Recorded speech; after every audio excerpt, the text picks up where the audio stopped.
dans ses vitrines de nombreux échantillons de ses découvertes. Je suis Christine Mollet-Bailly, ingénieure d'études au CNRS et depuis 2006 dans le laboratoire Molécules de communication et adaptation des micro-organismes du Muséum national d'histoire naturelle.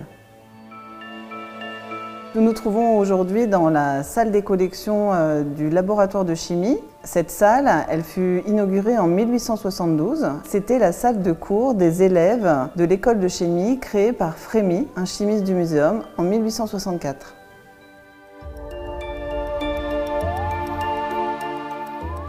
J'étais convaincu qu'il fallait organiser la formation des chimistes. Le cristal collectif, il récompense les deux projets qui sont donc la restauration de la salle des collections et la création d'une visite théâtralisée autour de l'histoire de la chimie au Muséum national d'histoire naturelle. La chimie, c'est le monde.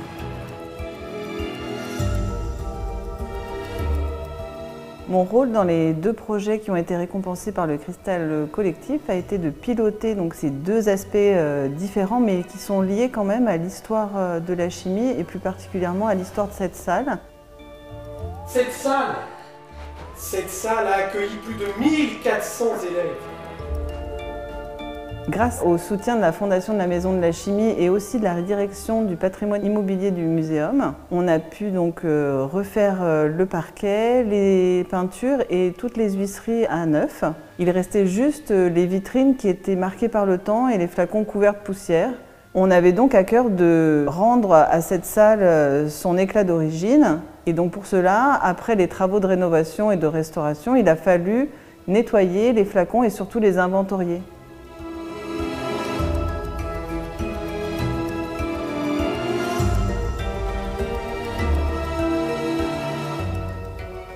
Chaque flacon, ainsi nettoyé, a été pris en photo, a reçu un numéro d'inventaire et a été décrit dans une base de données.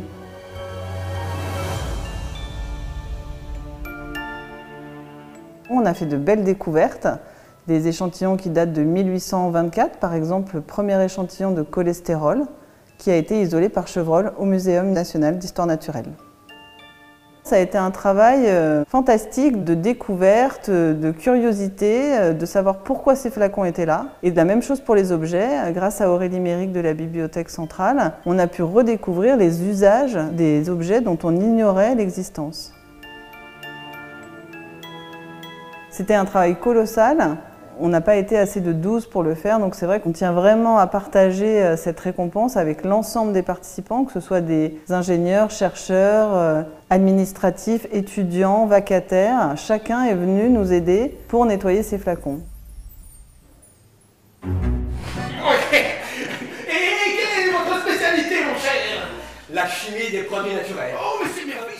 Le second volet qui est récompensé par le cristal collectif du CNRS et la visite théâtralisée de la salle des collections.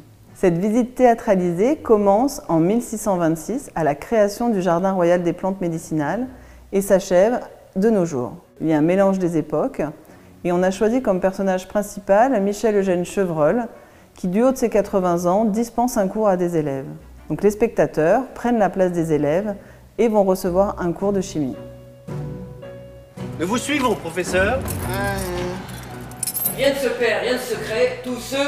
Avant de jouer, il a fallu écrire, et cette page blanche, on l'a confiée à David Antoniotti, le metteur en scène de la Compagnie du Crépuscule, avec qui on a écrit le scénario. On a dû faire appel à des comédiens professionnels pour nous aider, nous guider, nous faire répéter. J'ai découvert avec stupeur que la plaque avait noirci à l'endroit des selles.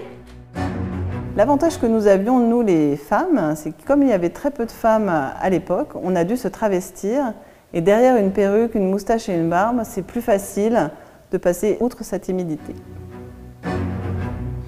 En créant une sorte de reportage en photographie, mélangeant photo et texte. Pour nous, cette médaille, c'est une vraie récompense pour le travail collectif qui a été accompli. Il a fallu unir nos forces, mais il a fallu aussi qu'on soit soutenu par la direction de notre laboratoire et la direction des bibliothèques du muséum, sans qui cela n'aurait pas été possible.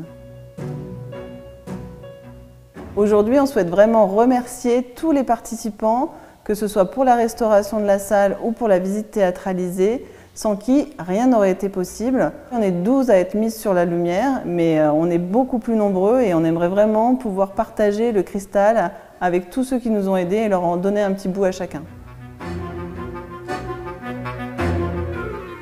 Tous ces projets, ils sont aussi nés de la persévérance de M. Bernard Baudot, qui est professeur émérite de chimie au Muséum national d'histoire naturelle et qui m'a transmis sa passion de l'histoire de la chimie, qui m'a tout appris.